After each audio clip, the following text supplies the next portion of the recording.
Okay.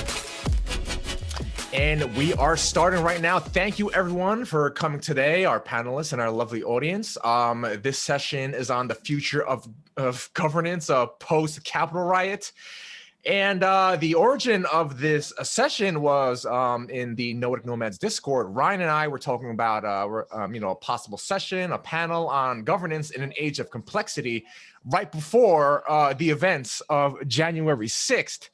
And of course, after that happened, what happened was, okay, I think we need to address the elephant in the room, because I don't know how everyone else feels, but I know I personally feel that that event was an inflection point, and that perhaps after that, things are not necessarily going to be the same anymore. So I would love to get into this with our North Star being, we envision, what is going to happen, and what are some possible ways, some possible new political structures or just ways of governance from here on out. So I would like to pass it on to our facilitator for today. Ryan, please go ahead, unmute yourself, and take care of our lovely panel. Great. Thank you, Albert, and welcome, everyone. Great to see everyone, and thanks, everyone, for watching. And just a little bit more of background context about this before the Capitol riot incident happened that we have to talk about, right, is that I wanted to get together a diverse group of individuals some people who have more like libertarian leaning views, and some people maybe with more progressive views, and explore different attitudes we have towards government and government structures, and how we envision the future of that to look like, especially at a time like this where it really seems like there is a crisis that needs to be addressed. And I just wanted to get a lot of ideas on the table of how we can move forward, agree or disagree. So I'm really excited about that. So maybe as the first prompt, we'll just go around, do a go around for the panelists, and if you can just briefly introduce yourself, maybe what angle you're approaching this subject with, maybe a little bit about your intellectual background, or what kind of philosophies or your intellectual background you're coming from to make sense of everything, and then a few salient thoughts on the incident that happened, and then how you briefly share how you see us moving forward. And then we'll get into the conversation. So who would like to begin? I'm just going to call on someone if no one volunteers. Let's start with Evan. All right. So my name's Evan. My intellectual background is pretty varied and diverse. I tend to draw from mathematics, information theory, Buddhist philosophy, you name it. I'm a huge nerd. I read a lot. So I bring a sort of mixed perspective to things. As far as what I'm up to in the world, I have a day job. I am an engineer, and I'm currently a sense maker in residence on the STOA doing a project called The Bridge, which is looking at a sort of synthesis or integration of some aspects of science and spirituality. So that's me. Oh, and sorry, Evan, could you share a little bit about just some of your few highlights about the incident, and then a short vision of how you see us moving forward? Sure, yeah. So my political background is I currently think of myself as politically homeless. At various times, I've identified as a libertarian, as a hard leftist, as a sort of middle of the road centrist. I've been all over the place, and I don't really feel like I've changed. I feel like the labels have. So that's kind of my background there. As far as my take on the event that we're discussing, the thing that screams out to me about this whole eruption is that it points to the need for what I call scale varying politics, right? So people may have heard of scale invariant politics, scale varying politics. I think we've reached the point at which, like right now, our system basically recapitulates the same type of organizational structures and control systems at various levels of a hierarchy. You got city, state, national, et cetera. And actually, because of the differences in scale, these ways of organizing things are not scale invariant. It's not appropriate to organize a national federation the same way that it is appropriate to organize a local municipality or a neighborhood, or so that's kind of the lens I'm taking into this conversation. I'm very curious to see where it goes. Awesome. Thank you, Evan. Who wants to go next? Sure, Arielle. I can go next. That sparked some stuff. My name's Arielle. I'm a writer, former podcaster, I guess current podcast guest here and there. digital nomad. I really liked what Evan said, like that term politically homeless, like that sort of like bounced around in my head after. I feel like I'd maybe describe myself as like political nomad. Like I used to be radical leftist anarchist, and I've moved away from that quite a bit. And I think part of my like intellectual journey, so to speak, has been kind of moving from like an intellectual landscape that was very focused on politics to one that was more focused on philosophy. And now I'm moving into one that's more like focused on spirituality and religion. Although it's like, who knows what's like a progression and what's just like kind of like just moving around between different nodes. Yeah, so I thought it was really interesting when Albert invited me to do this, because I've been sort of trying to like limit to some extent, like the degree to which I like follow some of these current events. I sort of want to know like generally what's going on, but I find it can be like it almost can just like cannibalize, I don't know if that's the right word, like consume all my like intellectual resources. And so there's like a danger there. But it's interesting because like when Albert was like, do you want to do this? And I was like, yeah, it sounds so cool. It like sort of gave me permission to just like read about this whole thing for the past like 36 hours. And so it's been like a rabbit hole. And I find like when I do that, like just go into like the YouTubes and the videos and like listen to what people are saying and all this stuff, it like there's something like extremely unsatisfying about it. Like, it's almost like I'm searching for some kind of catharsis in that whole landscape that doesn't exist. So I'm really excited to talk about it with you guys and just like bring it to a whole different level. Like even what Evan was just saying now is just so interesting. And yeah, I'll pass it on to someone else. Great, thank you so much. I could probably jump in the name of commonality. It seems like we're having a similar through line here. I guess I'll maybe just start with the political history. I think my before politics was much of anything, I kind of defaulted to a democratic kind of progressive view, but just centrist and not very analyzed. Then about a decade ago, I went really hardcore into the libertarian space and became a bit of a zealot. And then that unraveled. And shortly after that, got really into philosophy, which kind of was moving into a little bit more of a foundational view that informed any of my previous political intuitions. And then I guess most recently I did a podcast called Both And with a friend of mine who kind of came from the exact opposite orientation as me, both religiously and politically. And we were kind of pulled together by this theme of mimetic mediation. So I became really interested in how to have fruitful conversations, empathetic conversations with people all over the spectrum. And that's kind of what the project was there for, and went on for about 1.5 years, I think. And how would I define where I'm at now? Yeah, I mean, the homeless thing feels right in the sense that I'm interested in all views, but maybe it's like, maybe I'd say like politically a nomad in the sense that I'm ready to pack up and go like set up shop with anybody and try and really understand where they're coming from and get a felt sense of where their concerns are. Yeah, then I guess outside of the politics realm, these days I'm just mostly in the spiritual world, and I guess religious and spiritual world, because I'm working with my friend and teacher to kind of translate Vajrayana Buddhism, which is Tibetanly or culturally Tibetan, into a Western context. So that's where I've been spending most of my time these days. And I'm sure that I will commonly reference emptiness in form or something like that, because it's the only lens I tend to see these things through.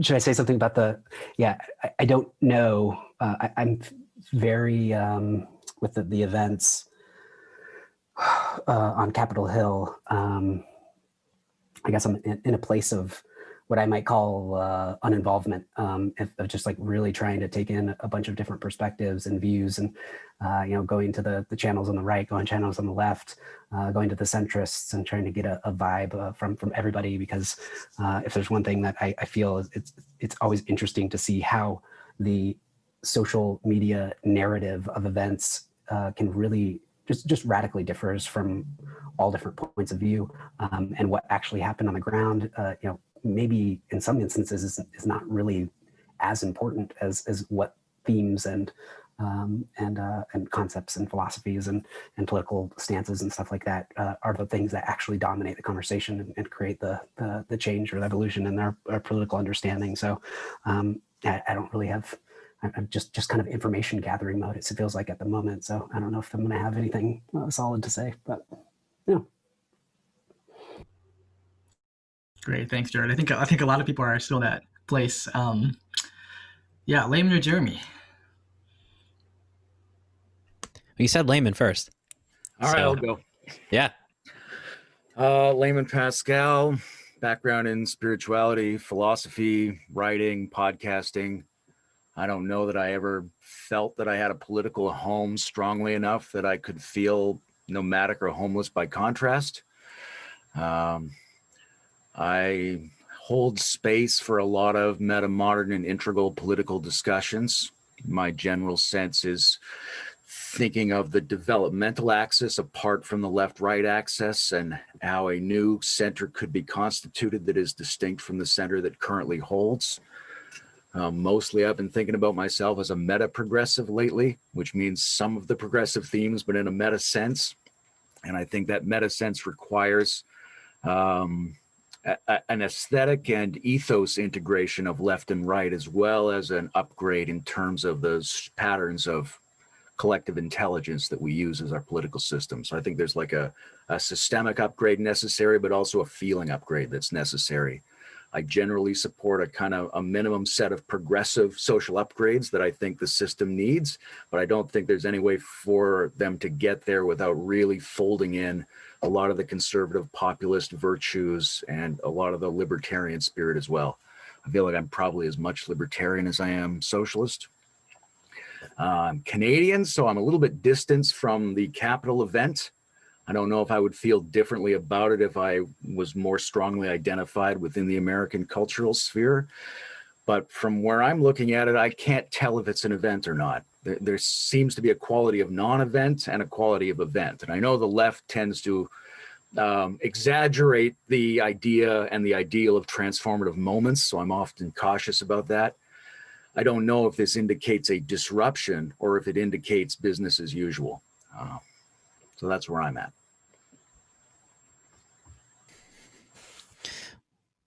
All right. So yeah, my name is Jeremy Johnson. I am an author, the host of the Mutations podcast, and co-host with Ryan and Matt of the Growing Down podcast, of which we just hosted one before this session, talking a little bit about the events at Capitol Hill. Yeah, I suppose I would just describe myself as a leftist. I would say I am a transitional socialist or democratic socialist, in that I think there are sort of a bare minimum of, policy concerns that need to be enacted. But I'm much more interested in the kind of regenerative culture principles, retrieving the commons, and exploring kind of this topic of this session today, the future of governance, and what that looks like from the perspective of cultural evolution, integral studies, particularly Gebser's work. I'm a little bit all over the map, though, because obviously I'm very interested in spirituality and consciousness studies, and that tends to be somewhat missing on the left when it comes to discourse on spirituality, with the exception of like liberation theology. So interesting kind of mimetic mediation space even within the left that I tend to kind of hold. And yeah, I think there's a lot of interesting questions that are explored and perhaps anticipated by the left, maybe not necessarily answered. Like, I think Mark Fisher's work is particularly important for me in terms of anticipating post-capitalist futures. But what those look like, I'm interested in exploring with a diverse range of perspectives and thoughts, etc. So that's me in a nutshell. Awesome. Thank you, Jeremy. Thank you, everyone. And we're also, I don't know what happened to Matt Segall, who was supposed to be here, but Matt, if you're out there, come join us, and we'll plug you in. So obviously, this is a very wide-ranging topic. It's a big umbrella. The future of governance. There are a lot of different directions we could go here, but I thought I'd leave it fairly open and see what arises naturally and what's salient.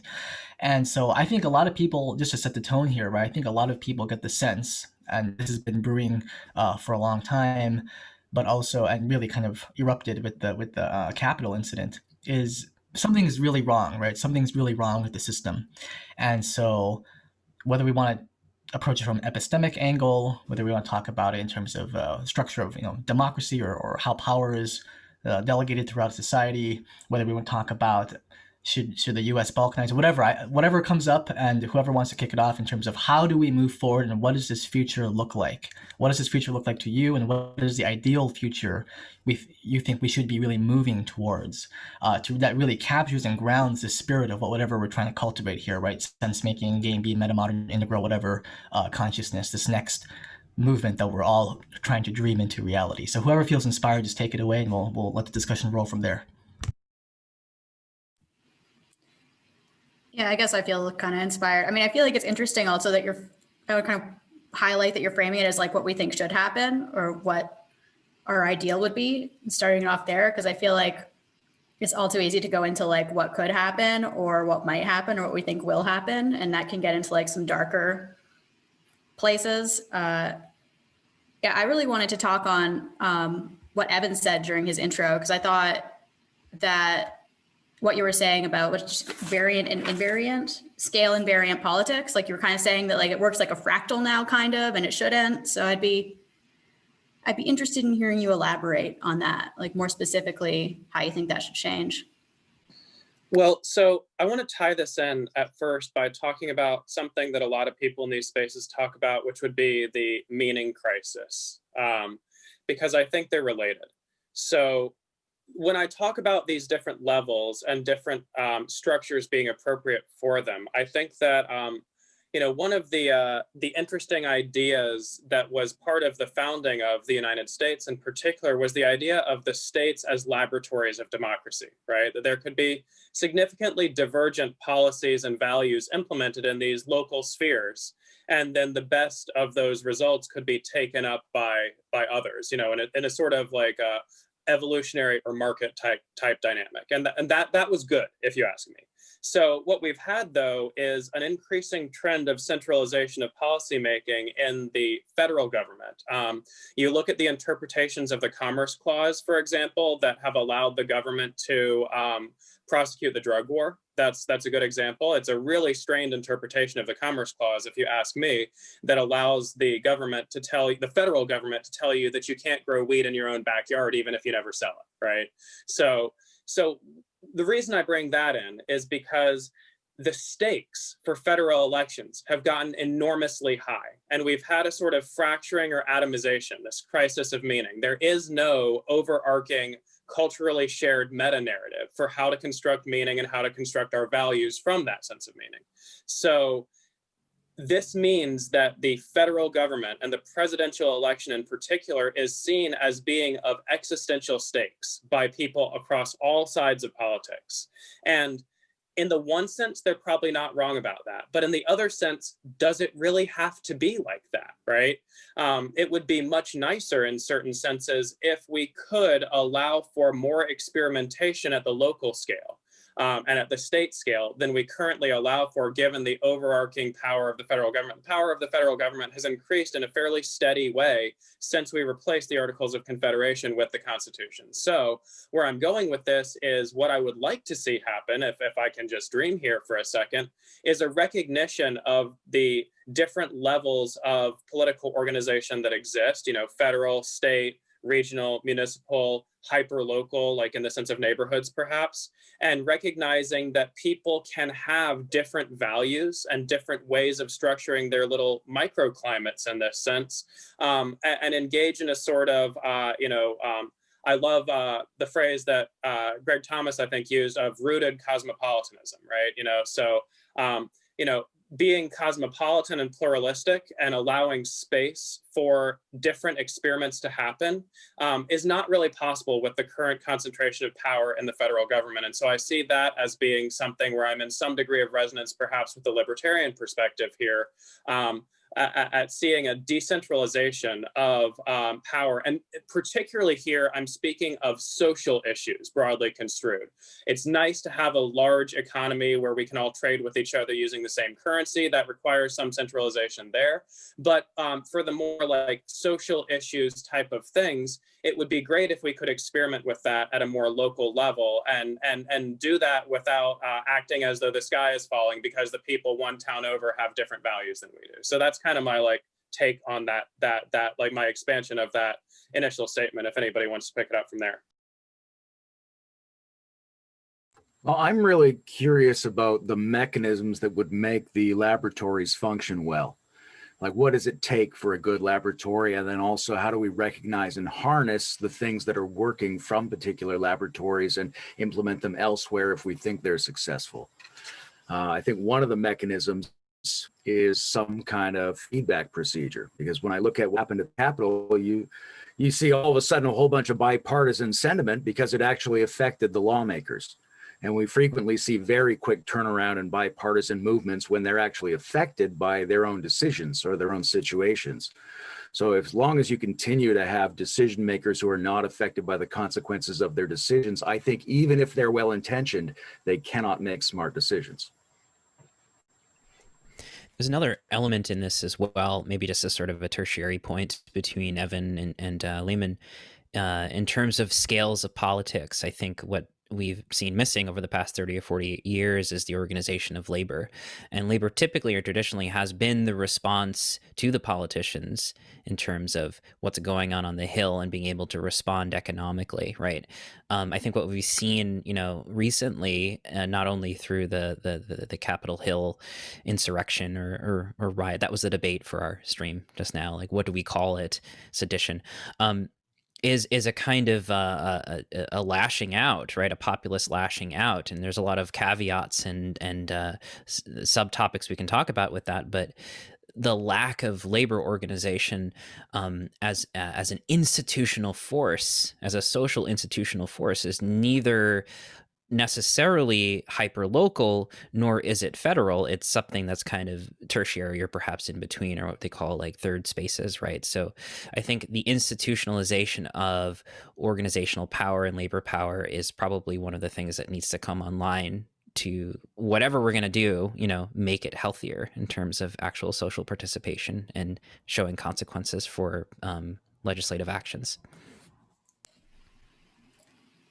Yeah, I guess like this is all really interesting. Like something that's like kind of bugging me a bit, or I don't really know how to integrate it, is like it seems like so many of the political controversies that are taking place these days in the US, and like I shall have to say I am a Canadian, so it's an outsider's perspective, but they seem to be issues that would be hard to like arbitrate on a local level. Like I'm thinking like immigration, like to go to war, to not go to war, to globalize, to not globalize. Like, I don't really see, I mean, it seems like short of like becoming like separate nation states almost, like with their own borders and economically and physically. It's hard to see how like, California could be like pro-globalization and like bombing Syria or whatever, and like Texas could be not doing that. Well, I think the states can, they have a lot of flexibility, or ought to, in terms of cultural issues and in terms of their decision-making mechanisms.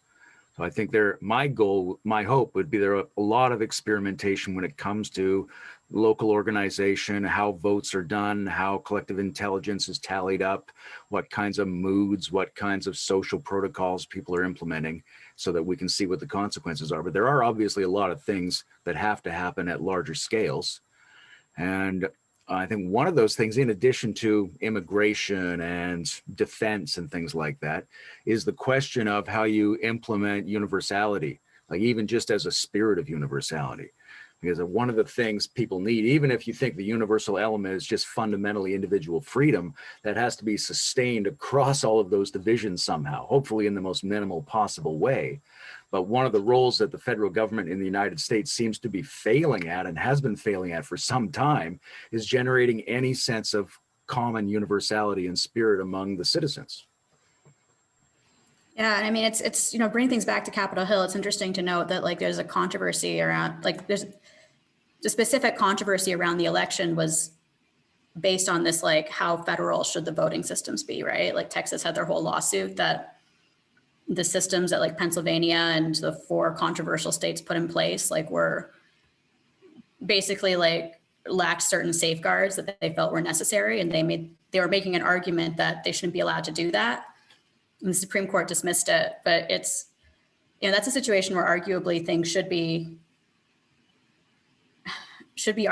more federal. I don't know. I don't know. Someone else jump in. I want to jump in here and talk about for a second. So there's a reason I drew specific attention to the sort of social issues, or we might say culture war type issues that are so problematic when dealt with at national scale, right? Because one of the things that's essential in dealing with, the issues that were brought up earlier about like, do we go to war? What's our policy with borders? These sort of national scale issues is that people be able to think clearly and reasonably about these issues, okay? And so these culture war or social issues serve to, a phrase that goes around in spaces like this a lot is to limbically hijack people, right? In such a way that they're not really able to perform a sort of rational cost-benefit analysis of various policies. If you're a single issue voter on a culture war issue, then you're essentially abdicating your responsibility to examine all of these national scale geopolitical issues and vote according to your values in that sense, right? And so if we can demote the culture war issues to be more local issues, then we might be able to restore the sort of federal level as a consensus building and arbitration mechanism between the various states in terms of determining our course as a nation, right? Because right now, one of the big problems that you sort of alluded to there with the voting system thing is that because people distrust those in power at the federal level due to the culture war issues, they're not able to trust the federal level to be an arbiter of any issues because of the level of distrust sown by being limbically hijacked by culture war issues. I'm not doing the best job of saying what I'm trying to say, but hopefully that made sense to somebody and they can pick up the thread. Yeah. I'll just add one note and then we'll open it up, I think, for somebody else. But Layman's point and Evan's point, with respect to the cultural issues that are going on right now and the limbic hijacking, I think a large part of this is a sense of estrangement and alienation from politics really having any kind of material relevance to everyday lives, just in terms of, okay, everything's going up on the hill. There's no connection with what's going on here. The drain the swamp rhetoric on the right. And then on the left, of course, there's a lot of economic populist outrage just in terms of Pelosi, et cetera, and the stimulus bill. So there's just been a lot of frustration, economic and material frustration, and we're seeing it being channeled into these kind of sweeping movements like QAnon, et cetera, which sort of mythologize these kinds of events. This is something that we were talking about in the last stream, the kind of mythologization of, what are these myths saying, like the pedophile rings and the kind of mass conspiracy at the top. And well, what's the image that all of these conspiracy theories are really kind of expressing here, right? It's Saturn devouring his children. It's some kind of corrupt top brass conspiracy. And I feel like the disenfranchisement from political power, feeling uninvolved in that, is channeling and energizing a lot of this populist conspiracy movement. So I think the question again is sort of between the hyper-local, immediate, county level and regional level participation and the federal level participation. We really need some kind of intermediary that isn't necessarily more of the state or purely consumer and private citizen, right? So again, I think the revitalization of some kind of commons-centric organization for the 21st century is one of our most potent tools. And I think it's interesting how it overlaps with both libertarian and also democratic socialist values in some ways. So it's an interesting space to explore. I want to ask Jared, did you have any thoughts? Probably too many. I guess there's two big question marks in my mind at this moment. And that is the impact first of our social networks, and like we've corporate control and influence is something that we're not estranged to, and crony capitalism in general has been around for a long time. But yet we're in a markedly different place because the oil barons didn't own the public square, and so I see this. The lack of sense making being directly connected to this, the lack of institutional faith that being related to this, and then the other thing would be institutionally, especially from a governmental perspective. I think seems to be a pretty broad, not broad consensus, but a trans-partisan consensus that they genuinely are not functional, and that. What led to the dysfunctional governmental institutions is a bit of a question mark to me too here. So yeah, I don't know if there's anything of the public square being privately owned and having corporate and that corporate influence extending to government, and the government itself being institutionally less skillful or congruent these days. Those are two areas that I want to put those puzzles in this piece that we're starting to put in here. If anything stands out, because those are the two things I'm just struggling to see how they fit in the picture, how much we should be concentrating on them, but they feel pretty foundational or connected to almost everything else we've been talking about. Yeah, I want to pick it up there for a second. So this sort of something that's been alluded to in several of the past few statements about the sort of nearly universal distrust of the currently existing political leaders and institutional structures, I think can in many ways be traced back to something that we might call, I'm going to gesture at something here with phrases like crony capitalism and regulatory capture, right? And I think, again, that this has something to do with the scale of politics and the concentration of power at the top, because if you're going to try to pull a regulatory capture move for your own self-interest, then the more concentrated the power at a certain scale, the more attractive that is as a target, the more resources it's worth investing in capturing that particular regulatory mechanism to work for your own ends. And since we have concentrated power so much at the federal scale, it's become an incredibly attractive target for regulatory capture. And we could talk about any of the reasons why that is, but I just wanted to bring that into the conversation as well to follow up on what Jared said. Yeah, one thing I'd also like to kind of throw in there is I feel like a big part of the reason why there is that like universal sense that things are really not going good in the US right now is there's been like very conscious and deliberate manipulation by the US's geopolitical enemies, in particular China, but to a large extent Russia as well.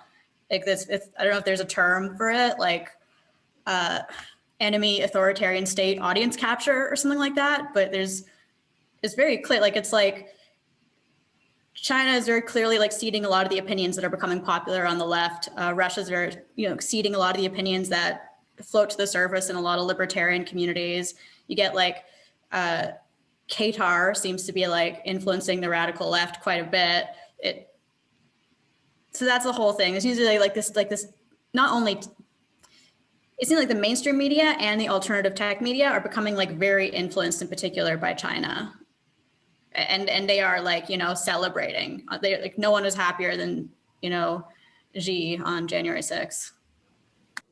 Well, and that directly kind of pulls in, the complication of the public square, right? Because it's like, yeah, our discussion is no longer, just something that can happen locally, and it's something that can be gamed, and it's, like the world of algorithms that we live in. Like, as soon as we've set we've created this social game, and it is not a game that only Americans are playing, and not everybody has good intentions, and it's that much easier to influence in nefarious ways too. So you have a big connection there too. We have to somehow accept this massive entanglement that is the current situation, will continue to get worse, but we have to also think about how do we implement membranes that keep spaces available to be free spaces for groups to make decisions, right? If our media space is constantly being invaded by foreign agents as well as, domestic, privately incentivized agents, then we have a problem in making sense of our information ecology. And likewise, Ryan knows this, I've proposed the thought experiment of secret ballot in the legislatures, because even though hypothetically the legislative agents are accountable to the people, in reality, they're primarily accountable to their financial sponsors and to their party groupings. And they don't have the opportunity to vote their conscience, even if they had one, because they're being inspected. And we know from psychological studies that if people are being watched and they think there are going to be positive or negative consequences from their vote, they do not vote what they think. Right? That's why we implemented secret ballot in the general elections. So there are a number of mechanisms that might work, but in general, philosophically, we need to be thinking about how membranes could be set up that would make certain areas into sacred and or functional spaces for the society. It's so interesting. And like, it makes me think like the same thing's kind of happening on like a all of us all the time kind of level. It's almost like there's like a universal panopticon happening.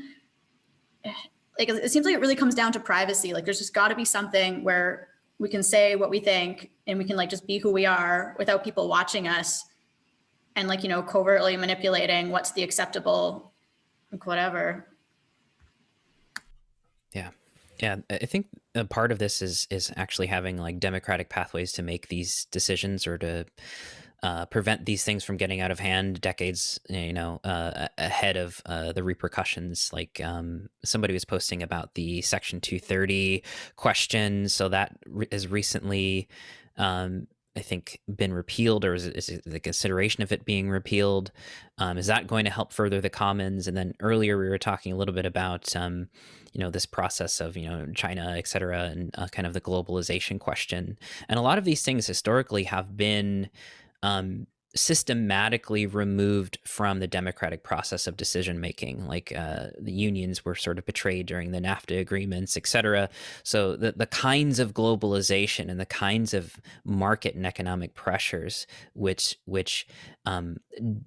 disempower us have been made, whereas the decisions to actually empower us and allow these things to be much more democratic process have been, further and further from our grasp. So, this is a sort of like a historical question as well, about like really understanding how things got to the place and where they are and what we can learn from those historical situations, so we can either prevent this from getting worse or find ways to organize around, repealing, amending, and actually increasing our capacity to make these decisions democratically. Oh yeah. So thank you so much, Jeremy. So I believe we'll go to our first question, as you just mentioned, Jeremy. Chris, can you unmute yourself and ask your question of the panel? Yeah. Hey guys. I want to know what your guys' opinion on Section 230 is, which is how private tech companies are protected from their users.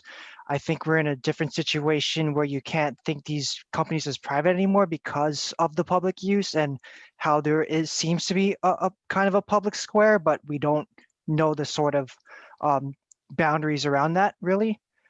Should we repeal it? Should we amend it? And would a repeal or an amendment work towards the information commons we want?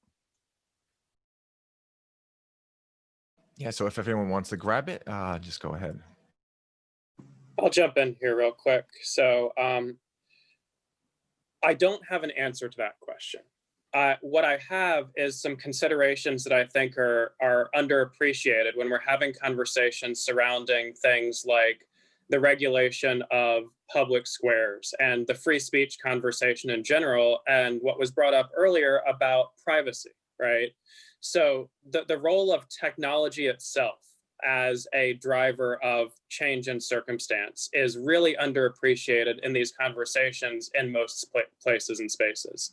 And so what I mean by this is that conversations about free speech that call back to the sort of philosophical discussions that were being had from like 1600 to 1800 are deeply out of date, because the degree to which weaponized memetics have become a significant cultural and political force enabled through the ongoing march of information technology is completely out of the scope of those philosophical conversations that were had during that time period. And most people still default to positions that would have been recognizable to the framers of the Constitution when they discuss these things. None of those positions are in fact valid anymore, would be my read, because they do not sufficiently take into account the degree to which memetics is better understood and much more effectively weaponized, and the transmission vectors are so much more numerous and more powerful due again to the ongoing march of information technology. So again, dodging the question, but I think we need to consider those when we start thinking about answers here.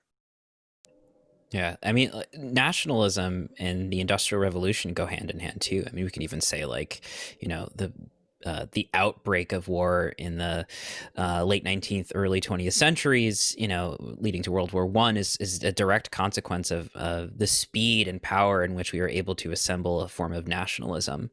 And then again, you know, fascism in the 20th century as well. So it's like communication media is always underappreciated here, right? Go ahead, Arielle. I'm going to say I disagree with Evan, even though I think it's a really interesting point. And I'm going to say no, I do not think Section 230 should be repealed. The big social media companies have become big under the protection of 230. They would not have been able to do that otherwise. And to repeal it now would give a massive disadvantage to the small tech companies like Parler and BitChute. And I predict tentatively, because I'm wrong about so many things in this world, but I predict that they're going to repeal it to try to kill the small tech companies now.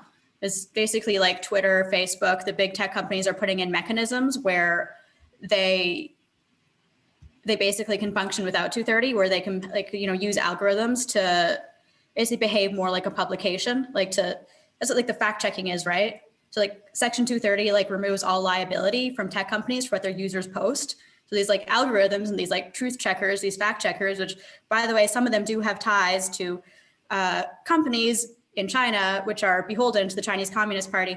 These fact checkers, their supposed role is to like make all the content, you know, supposedly like true. So now if Section 230 were repealed, those tech companies they'd have a way where they could argue that they're still free of liability law. And meanwhile, like the small tech companies who are trying to prioritize the free flow of content would not, it would destroy their whole like ethos. And where I disagree with you, I think, Evan, is you made a really important point there about how the context has changed since the idea of free speech was first floated. But I would argue that it's based on universal principles about the value of truth and the redemptive power of being able to communicate freely in this world. And I do think that's under attack, and I do think that's something that needs to be preserved. I think that it's really important to think about who is most able to thrive if the legislation is repealed. Because in principle, I'm in favor of trust busting and demonopolization of these things that are holding so much power and posing as platforms. But in practice, those are precisely the agents who will most be able to adapt to that shift. And it's one of the general problems of regulation is it's the giants who have enough money to be able to game the new regulations. So the new regulations usually fall harder on the smaller agents, which is exactly the opposite of the principle that they're being implemented for. That's a tangential note that would open up another can of worms. I think one of the orthogonal solutions to this, which is going to be its own debate, is whether or not to make the internet a public utility, and whether or not to instead of breaking up Facebook, also to do kind of the same thing. And I know that's a whole can of worms. There's a lot of debate about it, and should we socialize the internet, et cetera, et cetera. But I think there's some interesting directions there, rather than just stamping more regulatory restrictions on what companies can do. It's like, if you're big enough to be our main communication medium so that the president governs through Facebook or Twitter, then maybe we should think about this being a public utility. Yeah, let's have, I think Arielle is going to respond then. And I want Evan to give Evan a chance to respond to the disagreement. So go ahead, Arielle. I'll let Evan go first. Well, so it's funny. I wasn't aware that I had stated a position at the object level to be disagreed with. So that's interesting, because I wasn't taking a position on 230 at all in my statement. At least I wasn't intending to. What I meant by bringing that perspective into the conversation that I offered last time had to do with the, I like to use evolutionary metaphors and perspectives a lot, biological, biomimicry type metaphors and perspectives a lot. And so when we consider the fact that there was a time before organisms had immune systems, right? So then these things called viruses arose. And the sorts of organisms that didn't evolve immune systems were essentially outcompeted by those that did, with some exceptions, some archaic relics. And so the reason I brought up weaponized mimetics is because free speech as a society is essentially the policy of not having a mimetic immune system as a society.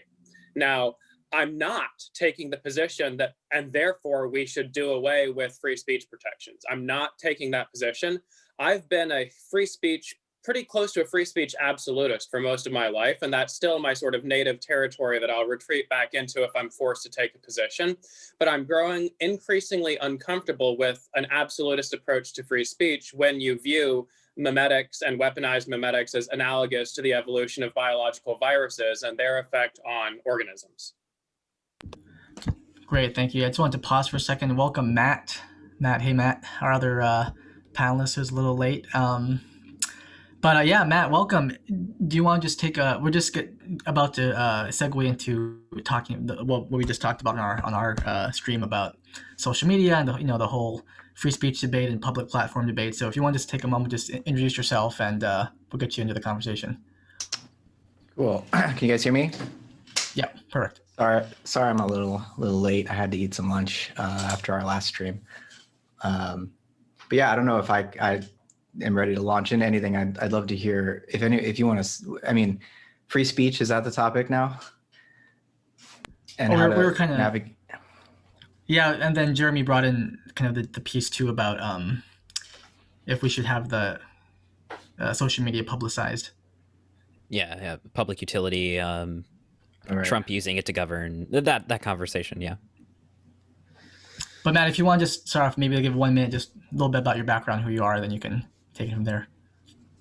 Oh, sure. Yeah. I'm Thou Art That on Twitter and on YouTube, and in the meat world, if it still exists. In that world, I am a professor of philosophy at the California Institute of Integral Studies in San Francisco, though I have not stepped foot in San Francisco for a year. So, teaching online. And I've been doing some Growing Down podcast conversations with Jeremy and Ryan and Matt, the other Matt, for like a year now. And we did one earlier today, and we're just talking about how to interpret what happened at the Capitol. And now, I guess, in this conversation, we're trying to imagine what comes next. And this conversation about how to navigate a social media environment that is monopolized by giant for-profit corporations. It's a big problem. And I think I'm with those who are calling for the nationalization. However, that doesn't solve the problems. It just prevents them from getting worse, maybe. It creates a whole new set of problems. So I don't have solutions to that, but I'm glad that we're all here to talk about what the problems might be and how to avoid them. Good to see you, Matt. Hey, Layman. Or Cayman. I want to touch on two things Jeremy said that are staying with me. One is, do we socialize the internet? And I think underlying that is a question related to this potential legislative shift, which is we don't really have any significant definition of when something becomes public, right? Some of its use, I mean, you could make a Marxist argument for the socialization of the means of production. We used to have very simplified copyright rules where somebody could take advantage of something in a preferential way for a few years, and then it became available to the public. But we've slowly lost those rights. And partly that's because we never really had any clear definition of when something ought to be considered to be public or not. And then the other thing Jeremy said is when he was talking about unions as a third space and a potential mediation force between the local and the federal, you know, I have no thoughts on that. I have no experience with unions. I understand the history and the role that they've played in fighting for the freedom and well-being of workers and counterbalancing a lot of the other elements of the system. But to me, it's just a wide open area of curiosity because I don't have any strong feelings or analysis about what the role of unions are or should be. It's interesting. I was thinking about this unions thing too, especially with the context of the Google union that seems to be popping up right now. And I have looked into it extremely deeply, but it seems like one of the common through lines that I'm seeing is that there's a social justice component of why that union has come together, you know, having a voice about the impact of the income generation of these corporations. And I like that because that could point to the fact that I might back up a little bit here to talk a bit about the scale thing that Evan mentioned. Like as scale increases, the strategy for the heavy hand is that much more oppressive, I guess I should say. And the interesting thing about these social media companies is, unlike most institutions, they were able to scale to an enormous size very quickly. And so the norms that established their original kind of market dominance that at one point might have been, you know, fairly effective and not had any kind of huge external outcomes. Once you scale that up to a super high, national or international global level, all of a sudden the possibility of negative externalities increases dramatically, and that's all driven by this profit motive. And so it's like there has to be some sort of counterbalance to kind of create a social accountability mechanism in those companies so that they can make some innovation. And I think, you know, the labor force seems to be maybe the most obvious place to look for there, and that's a new function of labor organization, at least in some way, or at least that the fact that it's such a big thing, because it's not just about the rights of the workers, it's about the impacts of the company itself. Yeah, great point, Jared. I just leave a brief comment that, I think a lot of the question about labor in the 21st century, especially digital, Silicon Valley labor, et cetera, is an open question. I think a lot of the process right now is experimental.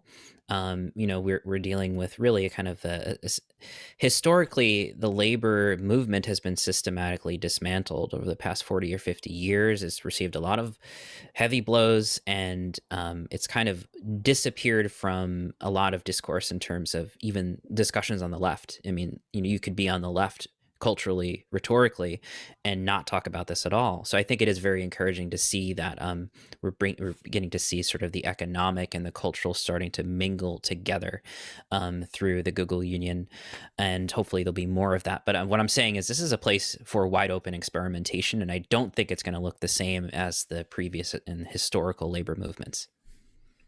Speaking of history, I want to bring something into this, which is the sort of number of poles in the power landscape. If you can visualize a power landscape with some number of attractors or poles, well, like the recent historical moment is kind of unusual if you look at the broader sweep of history, because we have government as a pole for sure, and we have maybe something like big business as a pole for sure, and then to some extent we have organized religion as a pole. Cool. But like if you look back to say, Renaissance or earlier monarchies, you look back to ancient cultures, etc., the power was actually a lot more distributed, even when there was a theoretically absolute monarch in power, because you had, say, merchant classes, banking classes, different competing religious orders, organized labor. I mean, even the Romans had, basically, the secession of the plebs happen every so often, right? So you've got, this sort of like interesting transition back into the more historically normal state of a highly multipolar power dynamic environment. And that's not something that our current institutions are very well equipped to handle, and I think should significantly reframe our thinking. Let's jump in here. So we have several ideas being batted around here, right? We have Matt and Jeremy's inquiry about nationalizing media platforms or question of unions as a kind of mediating institution, and then there are kind of the larger systemic and contextual dynamics that Evan's alluding to here. I'm wondering what if there's something to maybe zoom in on here that we can really chew into. I'm wondering if we should just chew into the whole issue about nationalizing. I mean, that's a concrete enough thing where I wonder if we can get some real kind of ideas or explore some differences there. Matt, do you want to share your thoughts on why you might be more for that? Yeah. Well, I get the critiques of the idea of nationalizing in that it doesn't really eliminate the monopoly problem. It gives a monopoly to the government. And the current government is less than democratic and still largely controlled by corporations anyway. So that's a problem. But on the other hand, I wonder about if we're talking about the issue of free speech moving forward and how being able to ban the president sets a precedent for banning anyone who has extreme views, which from the perspective of neoliberal Democrats is like single payer healthcare is an extreme view. I mean, I'm being a little bit sarcastic, but not really. And if you're going to start banning disinformation on social media networks, does that include the disinformation of for-profit health insurance companies, like that are spewing disinformation about how much Medicare for all would cost and so on? So it's like there are problems that are wicked problems. But here's an argument that I would make in favor of nationalizing, making the internet, we have to get into the details of what this would even mean, but to make it a public utility of sorts where we accept that everyone needs to have broadband access to participate in the economy as a matter of equity. But in terms of free speech regulation, I think we'd actually have more free speech if these social media networks were nationalized, because then the First Amendment applies. Whereas on a private platform, you're on private property and free speech doesn't apply. You could get kicked off Twitter for whatever they want to kick you off Twitter for. The fact that we think we can bitch at Twitter or Jack Dorsey for kicking someone off of his own front lawn is kind of funny to me. It's like, I think, what do you guys think about the argument that we would have more free speech if it were public property and we're therefore protected by our constitutional rights to free speech? Yeah, I kind of want to jump in here because I agree with a lot of what Matt's saying. I want to also point out another issue that's happening right now is the kind of free speech social media platform Parler is being kicked off of the Apple Store, the Google Play Store, and their hosting is being taken away by Amazon. So now we're seeing a censorship on a whole other level where, I mean, yeah, I appreciate Matt's point, this fact checking is full of contradictions and bias and all that, but now we're not even seeing them doing it on their own platform, but they're basically manipulating the services they provide to decide who deserves those services based on whatever criteria they're using. So I don't know. I mean, it is a wicked problem. It's a good term because if nationalizing it is sure to produce a whole host of other problems that we haven't even thought about yet. And there's aspects of it that are hard to figure out because and many of us are in favor of having these platforms be pretty open spaces for people to post whatever they want to, but you do get stuff spammers, do spammers have free speech to post whatever they want? And then it's who decides, is it going to be the US government that owns Twitter And then is it is it a committee that decides what goes on Twitter? Is it a public-private partnership? Is it just totally subject to the First Amendment? Like, is there a separate direct democratic component that determines how these things are governed? Like there's a lot of really complex questions. I guess I think about it, it's like kind of like a human mind, because you get like it in terms of like the multipolar power systems, like in a way, like the existence of like a capitalist free market and a democratic system is kind of creates like a multipolar balance. Is people are able to like influence things in multiple ways. So if there was some way that there could be like a multipolar exercise of power on the system, like a central executive that's kind of like looking down and making decisions, but also like an emergent element that interacts with and may override those decisions. I don't know. Yeah, I believe. Thank you so much, Arielle. And I believe we're going to get into some questions and riffing off that decentralized and multipolar theme. Benjamin Light from Twitter, he asks, is anyone aware of a civic tech DAO or alliance building decentralized digital public utility? And also maybe we could tie in Bonita Roy's question. And also, what kind of regulation should pertain to an algorithmic or AI design? So does anyone want to touch on those? I don't follow, I haven't followed that. I've heard of it, but I haven't studied it deeply. But I have heard of the DISCO, digital distributed care work, and that kind of stuff. And I'll post a link to it on Twitter, but it's a similar kind of initiative to bring kind of peer-to-peer to digital common spaces. So yes, so I think that that's on the right track. I've heard some critiques of DAO related materials, but I am not well informed enough to be able to tell you what those critiques are. But I would check out Disco as well, because they have some of those critiques. And when we get into technologically mediated distributed consensus systems and things like that, right, there's always the fundamental issue that these things are embedded in the physical world with actual human beings. So if we want to talk about one of the original things called the DAO, right, on the Ethereum blockchain, the DAO as the investment organization, essentially, right? And this was an interesting broken promise from my perspective, because the whole structure of that thing was that the code was the contract. We don't need a separate contract. We've implemented this organization and the code is the contract. Cool.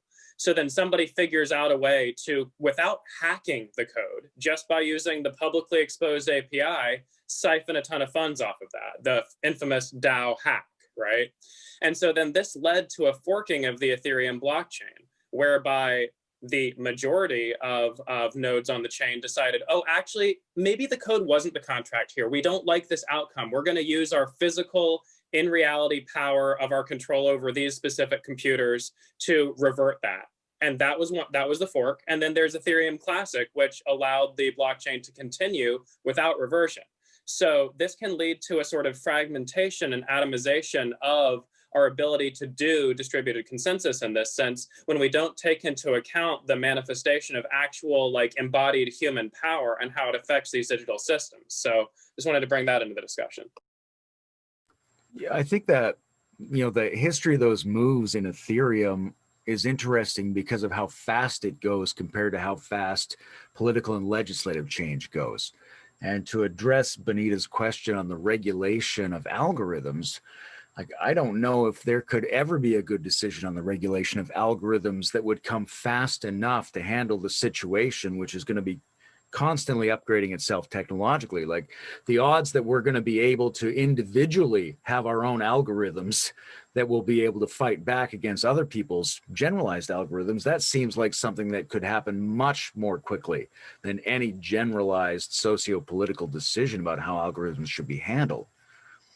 The other thing I wanted to touch on is, you know, from the integral type point of view, where there's these multiple emergent stages or like thematic cultural operating systems, it's uncertain whether or not there are multipoles or monopoles in many situations. Because if you have a situation like Evan mentioned in the Renaissance, if everybody has roughly the same form of thinking in the church and the state, and the merchants, then that's kind of collectively a monopole. And I think one of the things we see in the United States right now is a great deal of unenforced consonance between the mainstream media, between the liberal centrists, between a lot of people in the boardrooms of major corporations.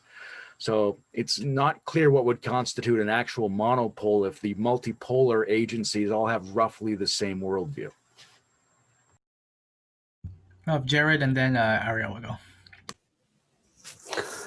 Yeah, I was just going to make a comment about the regulation of algorithms. My intuition's kind of same in the sense that I don't know if you could come up with a very specific or robust regulation. When I'm thinking about it, and we'll get back, coming back to the multipolar thing, it's like, from my perspective, I think that legislation should take the form of a feedback mechanism so that there's a new pole that is part of the equation. So when I think of governance, I like the soft hand of transparency things. You know, maybe we say like, you know, we need to see the impact of your social networks, and you know, we already, all of our social media networks already have very key insights into psychological dimensions and things like that. There could be ways that we could set up some standards to do tests on mental health or you know, just something like that. Adding another feedback mechanism things, I think, would actually impact the algorithms, because they would be adjusted in the same way that the labor force of the social media networks giving feedback on the impact is creating another feedback mechanism. The more feedbacks that come from multipoles and different perspectives, I think the more likely the emergent algorithm is able to move in a way that is considerate of multiple perspectives and a little bit more integrated and fluid and not so jerky or something like that, a little bit more organic. Yeah, I want to jump in on that because so my professional background. And I was just gonna have, I think Arielle was in line, then we'll have you jump in right after that. Oh, I didn't realize there was a line. My bad. No problem. My bad. Go ahead, Arielle. Thanks, Ryan. Yeah, I mean, I guess to answer the question, there's a part of me that really just thinks there shouldn't be any algorithms, like just like no algorithms feeding on us. They're illegal. If you want to use Facebook, you have to pay like $10 a year to use Facebook. And maybe if you're in like Cameroon, you only pay $1 a year. But like, that's it. Just, they're having such a destructive effect on society. I don't know. I don't really see why. I guess we're specifically talking about like algorithms that feed on us for advertising purposes on social media companies. I mean, AI algorithms generally, there's all kinds of issues. Yeah, I'll pass it on to Evan. Yeah, sorry. I wanted to speak to this, what Jared brought up, because of like my professional background. I work in embedded systems and controls engineering. And so if you're looking at a control system involving feedback loops, then you essentially need to have the control system receive inputs at a sampling rate, which is adequate to the refresh rate of the system that is being controlled. So if I have a system that's changing every millisecond and my control loop is only executing every second, then there's going to be all kinds of nasty feedback dynamics where I get into degenerate states really easily. And this is not good. Okay. So the current system of deliberative legislative process has an utterly inadequate refresh rate for dealing with the changing pace of technology. And in a lot of ways, you can look at a lot of the bad things that have happened over the past 50 years or so as being downstream of that particular issue, that legislation and deliberation cannot keep up with the pace of updating of technological progress and change. So we need fundamentally faster refresh rates in our deliberative process. We need a fundamentally more tightly coupled control system, like Jared was speaking about. If I may, like I'd add to that too. Like it seems like a big problem with the like algorithmic system of legislation is like there's no sunset clause on any of our legislation. So like, you know, the system becomes like super bloated with like outdated stuff that still applies, and like in some ways, like the problem is like just too many laws. Like, I mean, I'm in Canada and here we have like you know, like there's like laws against whatever reckless driving, but if there's like a reckless driving case in the news, suddenly there's like there needs to be a new exciting law to like appease the people, and then suddenly we have these like, you know, yeah. So faster refresh rate and getting rid of old junk laws probably would help. Yeah, I'm massively in favor of legislative streamlining, both in terms of letting legislation die, but also in terms of trying to apply an intelligent procedure to do more with less. You know, one of the things I appreciated about Trump when he came in was he had this pledge, which I don't think he ever kept, but he was going to not allow a law to come into place unless it replaced 2 other laws. And that's a very interesting concept. It's a very liberating concept because the law should be small enough to feel humanly understandable. It's just that the people who want to pull the wiring out and deregulate are almost exactly the wrong kinds of people to perform that actual simplification.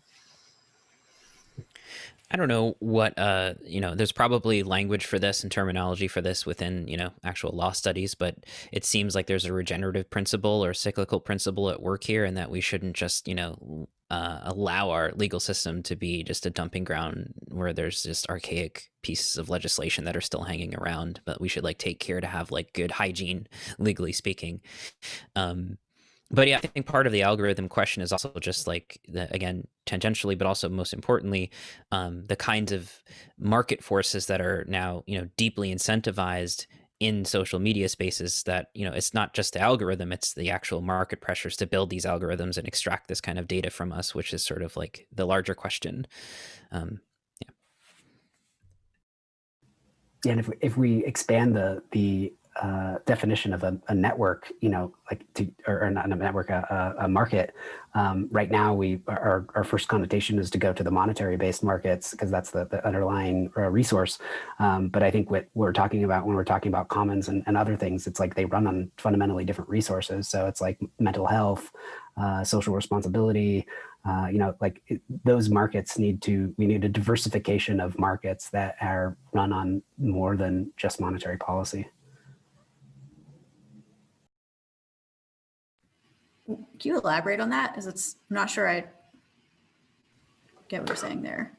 Yeah, well, I guess so if I'm having this hypothetical feedback mechanism that is able to approximate some sort of impact on mental health from a social media network that is transparently exposed to the government and maybe even to the public, I think that would be probably even more important. That creates the demand then becomes mental health improvement as opposed to capital extraction and profit. And so, and the more, and yet they're not completely disconnected either.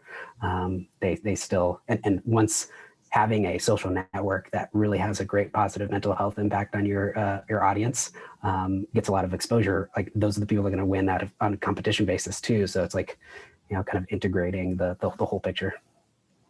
Jared, do you think that can be done without, you know, a massive increase of quantification and like new metrics so that we could turn things that traditionally are qualitatively outside of the market into something that can compete with the market? Like, can you price in mental health, or do you have to just consider it to be a sort of nebulous zone beyond the market?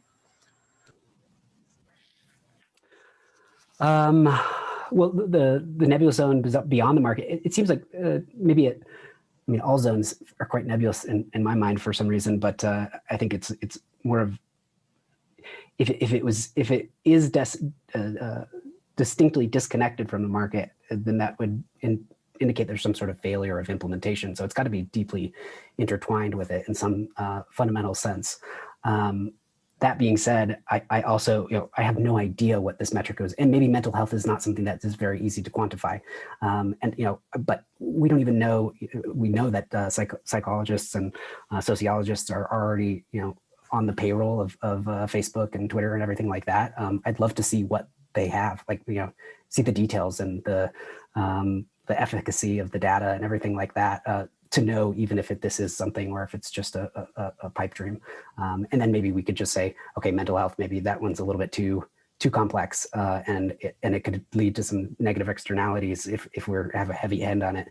So then we just go to some broader things like environmental impact or something like that. But same thing, same kind of mechanism could be done with each. But I'm sure the methodology in those areas of science is kind of limits how effective it could be. But plurality seems to be the main point here. And sorry, Eric, just really quickly, just as a time check, we're going to wrap up in like 13 minutes. And so we'll start moving towards like closing statements. I know we've thrown a lot on the table here. So Arielle, go ahead and talk, and then we'll move into that. Okay, I found what Jared said there super interesting, like having visions of like a Neuralink society, or like you log off of Twitter and you see like some notification like, this session was 23% educational and improved your mood by 17 points or whatever. I don't know. I'm a little bit like skeptical of that kind of thing, because it almost seems like the educational TV kind of movement. It's like the reality is like TV is really a very poor tool for education, and trying to paint it with that brush. I don't know. I think social media might be the same. I kind of think of like medium is the message. Like if you want to have like good mental health and education and all that, like you read books and don't spend much time on those platforms anyway. I don't know. Yeah, well, the way you said it too is, me closing out of my app and seeing my score or something like that does feel a little rough. But I guess the image that popped into my head was like, your quarterly profit announcement also gets a mention of the general trend of these mental or social components as well, and they get displayed. And so, but yeah. Individually, I don't know. Maybe what I said is all just nonsense, and it could turn into a weird dystopian hellhole. I have no idea, but it was really interesting. It was really interesting.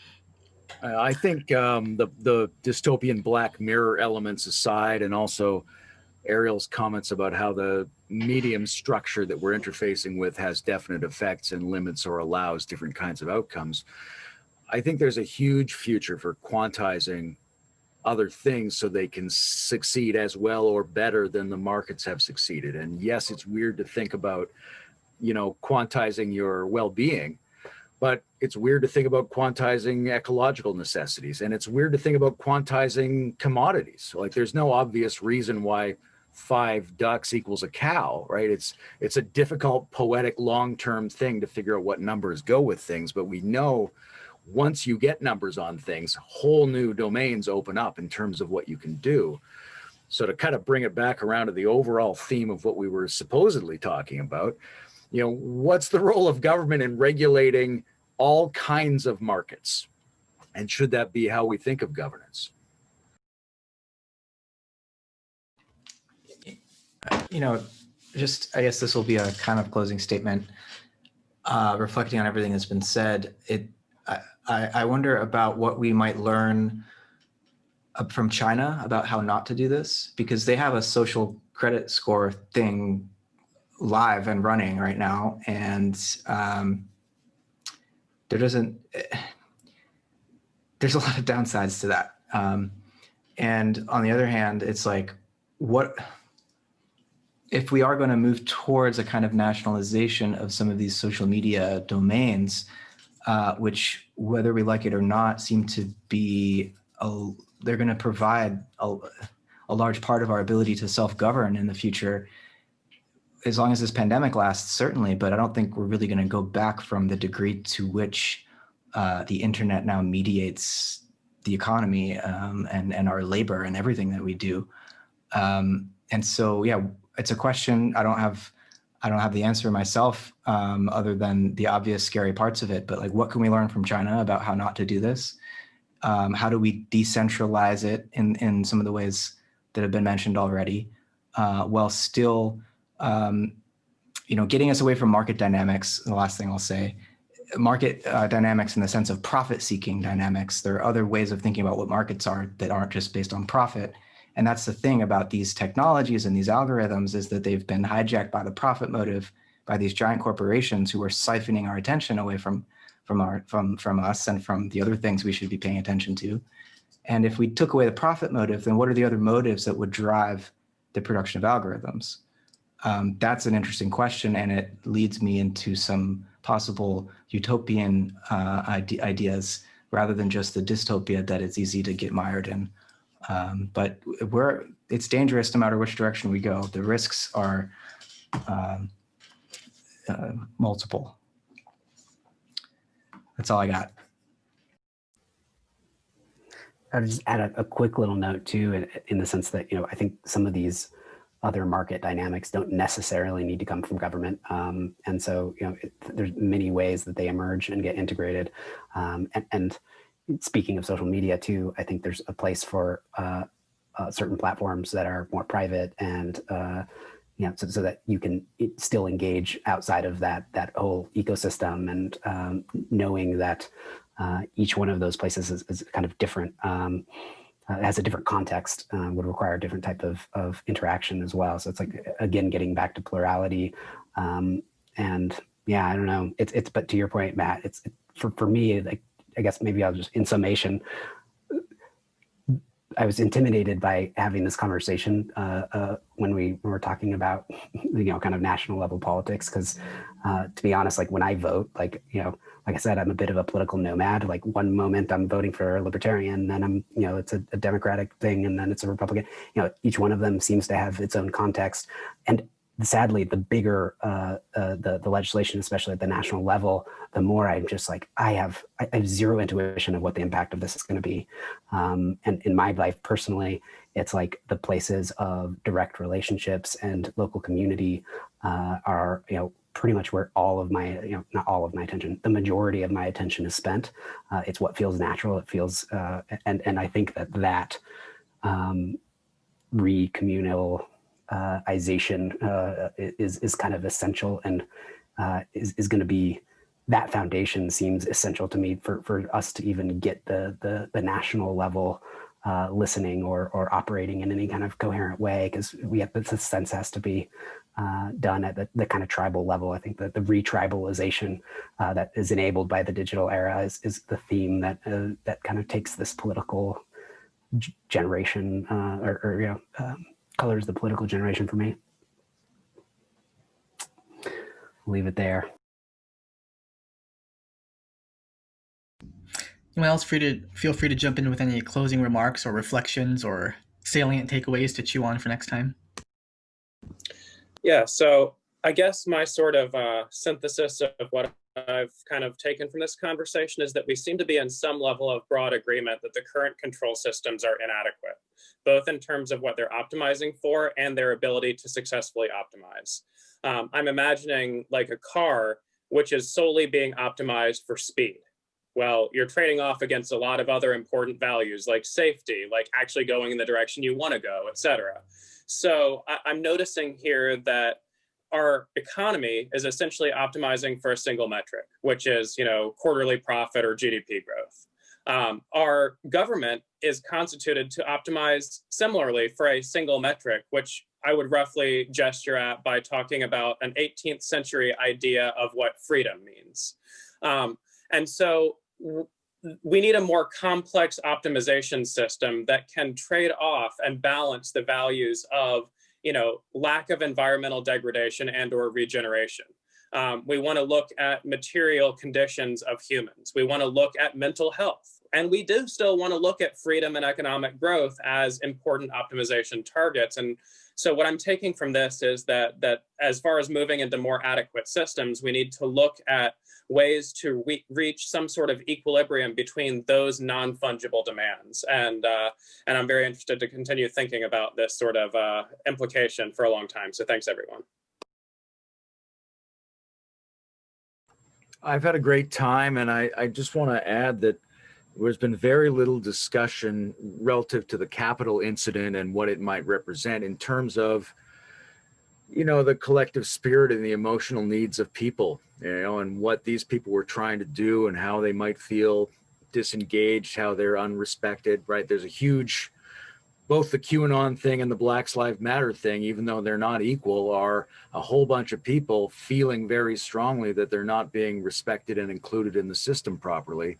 And there's a massive emotional dimension to all of this that needs to be addressed in order to implement any of the kind of changes that we might propose. So, you know, for a future discussion, I think that's very critical. Yeah, I would say I really resonate with, do I call you Cayman or Pascal? Which one should I refer to you as? I'll just say Pascal. Go ahead, yeah. It's Layman, but I put Cayman because I was alligators earlier today. But Pascal's fine. That's what my dad calls me. I like Pascal better. It's like historical reference. Okay, so yeah, I mean, I really resonated with that. I feel like I've covered so much ground, and this has really left me with a lot to think about. Like, I really liked our discussion at the beginning about like those different states being like potential like laboratories for different systems, and our like discussion at the end about like social different ways to like quantify different aspects of social media is interesting. So it was all really interesting, but I feel like it's like just like so much more we could go into. Like, I do feel like I would, like really interested in like talking about like the symbolism of what happened too, like the symbol of like all those people like, you know, sitting on the chairs and in the offices, and there's something about that, and just like what people think about like the Trump era. Like it's like I don't know what to think about the Trump era. It's just such like a rabbit hole. And I feel like there was almost like an entry point earlier where like when we were talking about social issues and how those could potentially be like placed at a state level as like a proposal for how to improve politics a bit. And I thought that was like a really interesting idea. And like I was having all these like objections to it. So that's something I'd really be interested in talking about more. I feel like social issues are a really important entry point to a lot of important topics around this stuff. And yeah, thank you guys. You guys are all like so brilliant. This has been a lot of fun. I really appreciate this.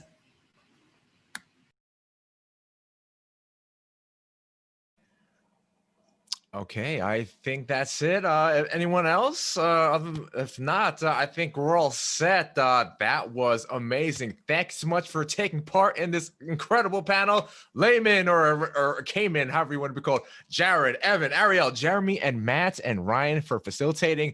Really, really productive discussion. And yeah, we just barely touched on this.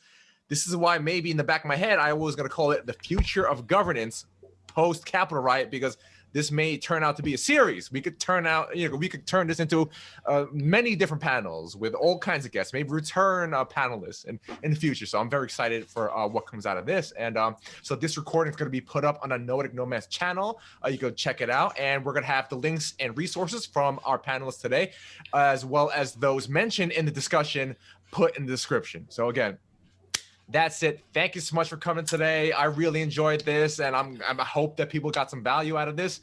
And that's it for this panel on the future of governance post-Capitol riot. Yep. Peace out and step up because the world needs you. Okay. Take care, everyone. Bye-bye. Thanks, everyone. All right. Thanks, everyone. All right. Have a good one. Thank you. All right. And we are alone. Do you want to talk? I'll just say a little bit longer. Yeah. So I was talking to Evan. People were like private chatting me. I was texting Evan. I was like, dude, I'm really trying to fucking keep up with this conversation. Like completely over my head. I'm like, what are you guys talking about? I was like, what? I'm like, I don't know, like, what is all this like technical like system? Like, I'm so not like a techie kind of guy. So yeah. It was like I don't even know like. I didn't even know the parameters to like try to facilitate, you know. So that was funny. Like it was funny because it was like when I asked that question about from I forgot their name the technical and the DAO stuff, and then on the Benita Roy AI, I was like, I didn't really expect much, and then they started getting into it. I was like, oh shit. Yeah, me too. I was like, I didn't expect anyone to even have an answer to that. Yeah. Oh my god! I just realized this is still live. Oh. I love you. Anyway, that's great. So transparency.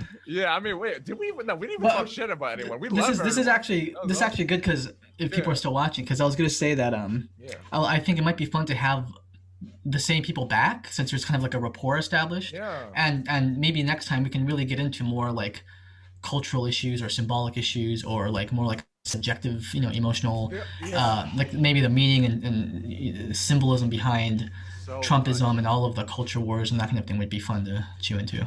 Yeah, there is so much, and like they went into it because they were just, everyone was just flowing. We're like, we got to an hour 30, and I was like, okay, I'm thinking we're about to wrap it up, and like, oh my god, boom, boom, boom, boom, boom, boom. I was like, oh my god, I mean, we could have kept going. So, but I mean, it's good that we left it off here because at least people are hungry. It's like, okay, what are we gonna do next? Right now, Right. future of governance post Capitol riot. What's the next one? Future governance. This. There's so many things. Yeah. So I'm sure there'll be another meta crisis soon to defeat us more. How could there be another meta crisis? We're in We'll just the wait for the next one. Wait, a meta crisis, a meta crisis? Wait a minute. We just coined something. The meta crisis. Wait, did someone coin that already? I think someone in the Probably. Stoa coined that. Of course, with the Stoa, they did something meta. But I mean, like, yeah. Right. So, yeah. That was pretty Whew. awesome. I need to take a nap. Yeah. After that. That was Cool. Well, so thank you, good. Albert. That was Yeah. fantastic. I think also next time I want to have, that was good as an initial, just like get everything out there. Let's see like what people are interested in talking about, what people what people's backgrounds are, and then we can have a more focused question for next time, and have a little bit more narrow, and I think that'd be helpful. Yeah, I mean, thank you so much. I mean, you're the one that like really started this. You spurred it. You were like, you were just like, oh, I got Layman and Jared. I was like, okay, and let's start just boom, and it's just people just started flooding in. I mean, today we just had Jeremy and Matt out of nowhere. So yeah, exactly. This is how this stuff works, man. We were like, oh, we think we're gonna do that. No, it just comes out of nowhere. So Exactly. All right. Exactly. all right, brother. so that's good. Thank you that so was much. amazing. Thank you for doing this, and I'll start organizing the next one. Yeah, let's do it. Co-creation. All right. This is why I started Noetic Nomads Discord. Is anyone listening to this right now still? I'm going to upload this. Go to the Noetic Nomads Discord. Be part of this crazy stuff happening. This is where it all started. And there's going to be a lot more to come. Okay? All right, so see you there. Noetic Nomads Discord. I'm going to put the link. All right. Take care, peace out, Ryan. Take everyone. care, Jacob. Have a good one, everyone. Peace out.